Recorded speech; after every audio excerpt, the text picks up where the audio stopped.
Last year, I made a horror short film which went on to win a 1 minute short film contest, beating hundreds of other entries. In this video, I'll take you through the journey of making this movie and also share my learnings from the process. I'll start with the structure and then go on to explain the pre production, production, and post production steps. Here we go.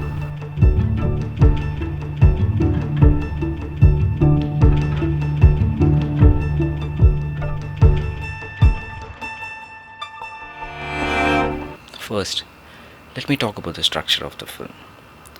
Early on, I realized that it is very difficult to instill fear in such a short duration. 60 seconds is simply not enough either to build suspense or to land a good jump scare. So I thought I'll go with intrigue. So I structured this film in a way that is inspired from my favorite form of poetry, haiku. So haiku normally is structured in a way that it has three lines. The first line sets up something, establishes an image, and the second line builds upon that image or expands that storyline, and the third line kind of subverts it and acts as a conclusion. So this movie also follows a similar structure. It starts with the death of a supposedly immortal priest, and this is being confirmed by a doctor, and he walks away confidently.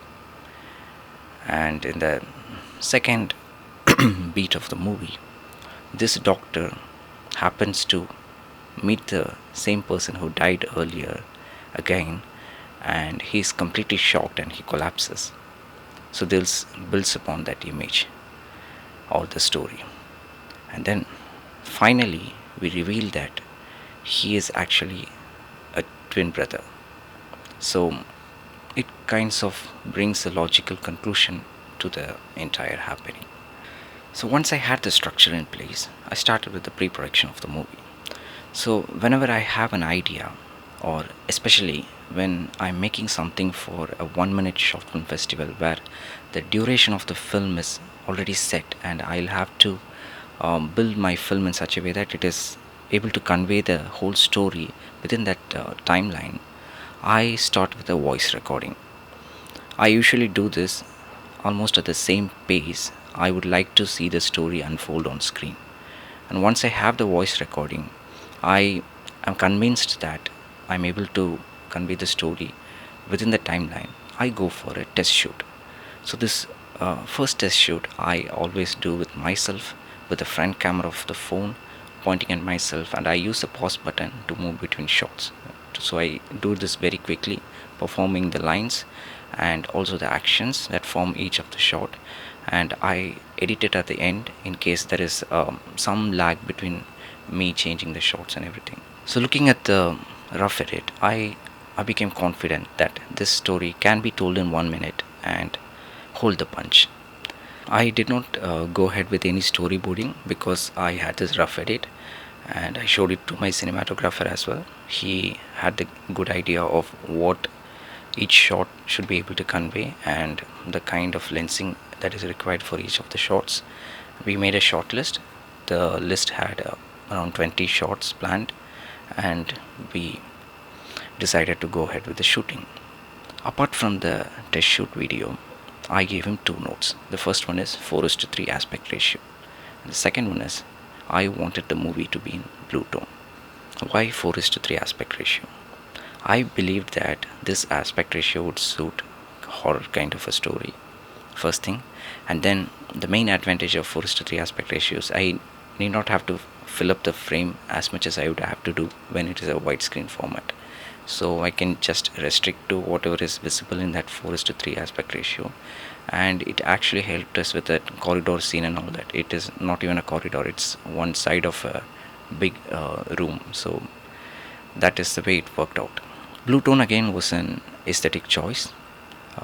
I tend to like this monochromatic looks, and I wanted this film to convey the horror feel. So I thought a cold temperature would elevate that eerie feeling, and I wanted to go with the blue tone. If you actually look at the movie, it kind of looks like a black and white movie with just a blue color on. So that is, of course, an aesthetic choice. Once I had the script locked, I started working on the casting. I had Mr. Java Sundaresan's number. He went by the name Charms um, during the time of making this movie, and of course, when the movie came out. Since then, he had changed his name to one of the most popular characters he played in a movie. So he goes by the name Java Sundaresan now. I had his contact because he showed interest in working with me in one of my earlier projects, but it did not go through. So I thought that this actually initially when I contacted him, I wanted him to play the role of a doctor because I thought it had a subtle comedic value that would suit his screen persona. But then I realized that it would be good if he played the character of the twin priest. That is because when the dead person is shown initially, it is just a split second frame and he is shown only once. Unless he's a familiar face, people are not going to remember the dead person's face, and when he shows up again later in the film, they are not going to relate to it. They would actually forget who the dead man was, and when he comes back, they would think that someone else is coming there, and they would be confused why the doctor is getting shocked. So I thought a familiar face would help in eliminating this confusion. So when we have Charms playing the role, even if we show him for a split second initially, people would recognize that okay, it's this person who is dead, and they would remember his face. When he comes back, it would land the punch. That is the reason I went for this change in the initial idea that I had. And when I told Mr. Java Sundaresan this, he agreed graciously, and he also equipped that I can even perform all the three characters. And he showed me a reference pictures for all three characters with the same costumes. So that was how welcoming he was to all the inputs from my side. So once we had his dates, I worked with the DOP team, which of course was helmed by Hari Ram. And then there was no production as such. I was taking care of the production along with my wife, and the location was my wife's workplace, the production of the film. I prefer having a lean setup, especially for short films, because it enables me to be light on my feet and progress quickly.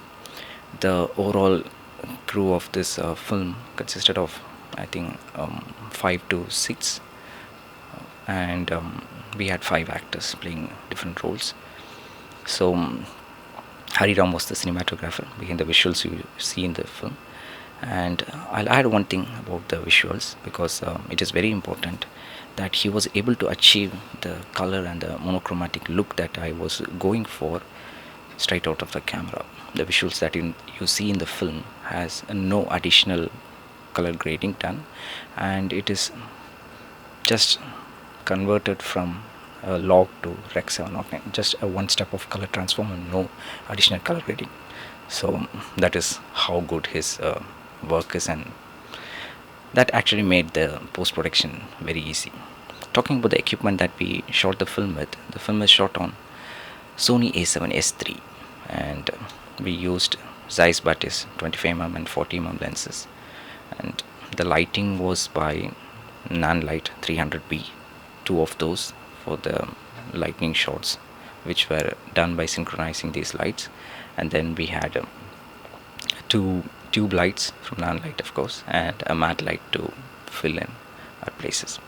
So this is our overall equipment set. We had planned to finish the shoot in around 8 hours, but it took us more time because we had to set up this lightning synchronization between the lights to enable the lightning shots. We started shooting around 4 p.m.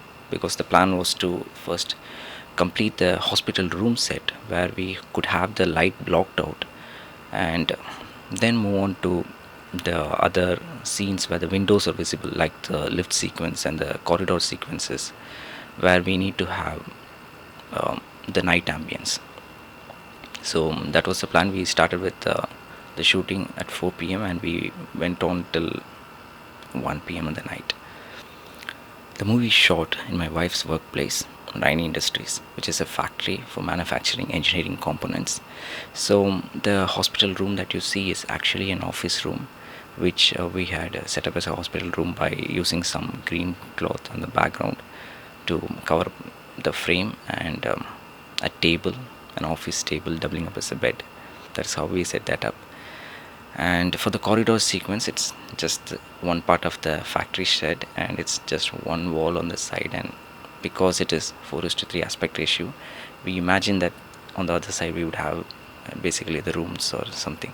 But that is how cinema works. It relies partly on what is shown and partly on the imagination of the viewers. And I also believe that costume plays another important role in making the location believable. Like if you see these people, we have this surgeon costume and the blue color feel and all that.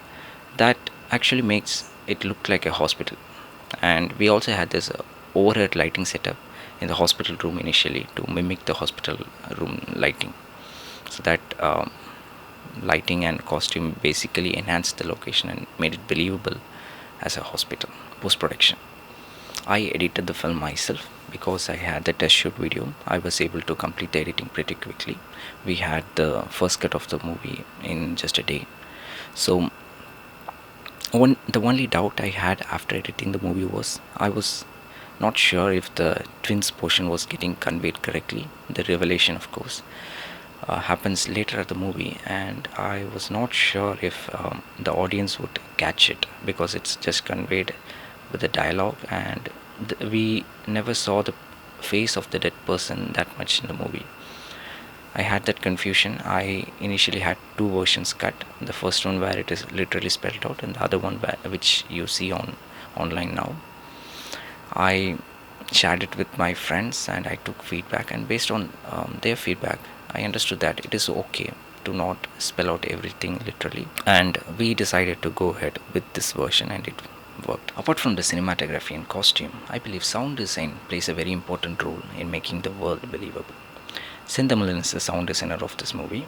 He comes with the experience of working in feature films like Jama and Dinosaur. So when I had this edit, I added this stock sounds for the sound cues. I gave it to him, and when it came back from him, it started sounding like a movie. I would like to share an example of how sound is very powerful in making the world believable. Like in the last shot that you see in the movie, there is a wheelchair crossing the frame where they are pulling up this collapsed doctor. So we did not have an actual hospital kind of a wheelchair. We actually used an office chair, the normal office chair with wheels, and we included a sound with a kind of a metallic feel. So if you listen to the sound, it is actually the sound that is selling it as a hospital wheelchair. That is the power of sound in cinema. So this is how we made a good quality horror short film, which went on to win an award in the festival. The movie was very well received during the screening in the festival, and upon its online release, it has over 74k views on YouTube, but around 10 times of that on Instagram. It has over 749k on Instagram. But what surprised me the most was the fact that it is getting shared a lot. Someone deciding to watch your film or watching your film is, of course, a good feeling, but someone wanting others to watch the film and recommending it to others is, I think, the greatest validation an artist can get. So that is when I decided I should share the story behind making this movie, and I really hope it will inspire someone picking up the camera to make their short film. Thank you.